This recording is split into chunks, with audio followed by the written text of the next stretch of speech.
Ernie, welcome. Good to be with you, Tom. Great to have you. There's so much going on. I don't know where to start, so let me just throw it at you. The website every minute because things change very quickly. Let me just run over a few things. Obviously, in Washington, perhaps the major domestic issue that we're dealing with is the budget deficit, how we move toward reducing our very substantial deficit in a way that is fair. But one of the things that concerns me is while we talk about deficit reduction, we are losing focus about the state of the economy, and that is a bad thing to do. Are we seeing some signs of recovery? Yes, I think so. On the other hand, do we remain mired in a terrible, terrible recession, which is impacting the lives of tens of millions of Americans? We most certainly do, and we must never, never lose focus on that. Just give you a couple of examples.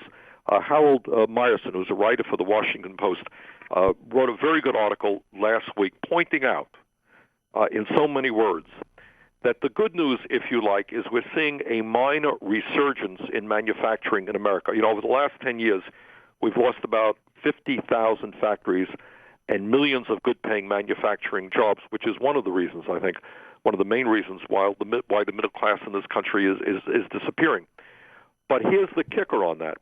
While we're seeing a resurgence in manufacturing jobs, the wages being paid to those workers are now substantially lower than they used to be. And one of the reasons that we're seeing new job growth in manufacturing is that all over the world, companies are coming to the United States because they now perceive us to be the country in the industrialized world where, from their perspective, it is a very good place to do business because wages are low, our unions are weak. We've become Romania or Estonia.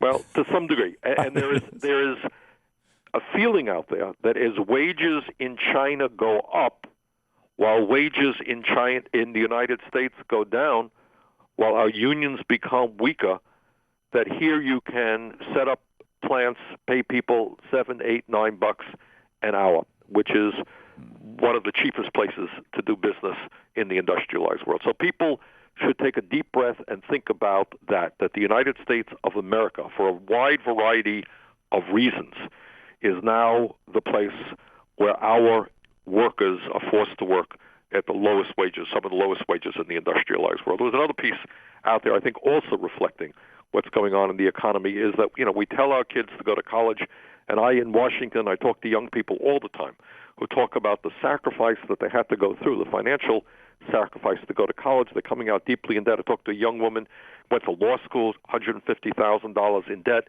And meanwhile, there's another report that comes out that half of the jobs that college graduates are taking right now, because of the recession, do not require a college degree. I had a guy at Macy's last week sell me a tie, and we were talking, and he said he was a lawyer who couldn't find a job. Well, there you go. And that is what's going on. So in the midst of all of that, we also add to the fact that while quote-unquote official unemployment is perhaps 9%, real unemployment, i.e. those who have given up looking for work, those who are working part-time, when they want to work full-time, is closer to 15%. So in the midst of all of this, let's not forget about the state of the economy and the many, many millions of people who are really hurting, which takes us to the need to create jobs. And you can do that right now by, rebuilding our crumbling infrastructure, roads, bridges, public transportation, water systems. We desperately need that work to be done. Now is the time to do that. We can create, over a period of time, millions of good-paying jobs, transforming our energy system away from fossil fuel into energy efficiency and sustainable energy, wind, solar, geothermal, biomass. Just had a great conference here in Vermont last week talking about those issues.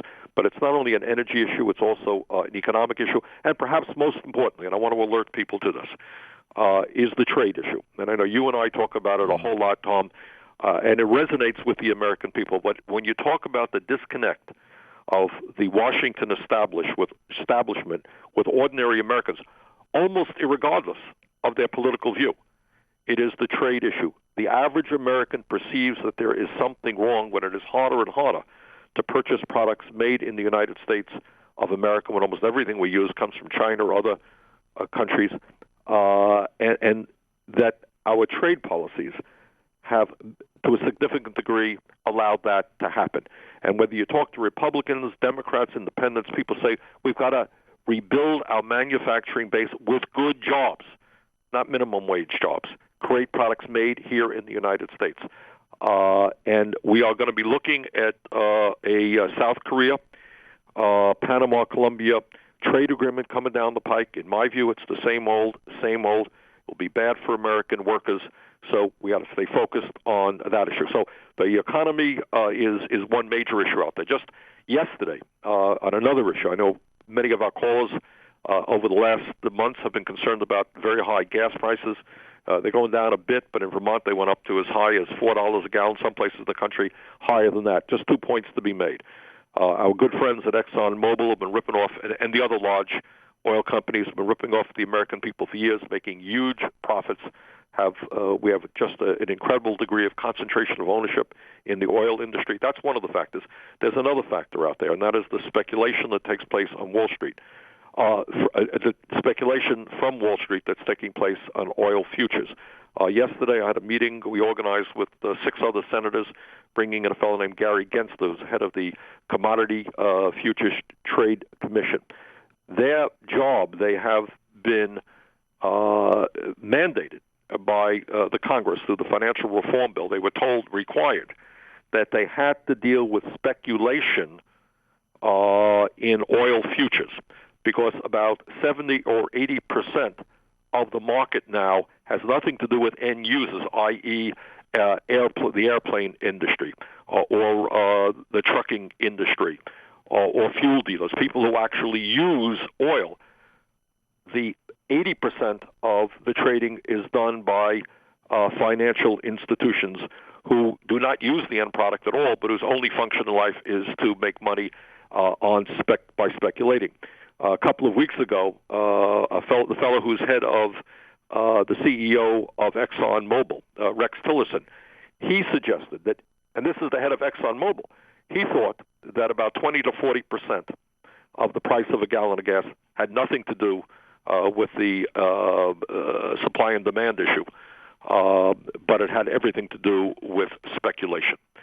And other economists have said the same thing. So we'll talk about that a little bit more, but we've got to get a handle on speculation if we're going to drive prices for consumers down. Yeah, time to get the banksters out of the temple of commerce. Yeah, these guys never stop. They don't.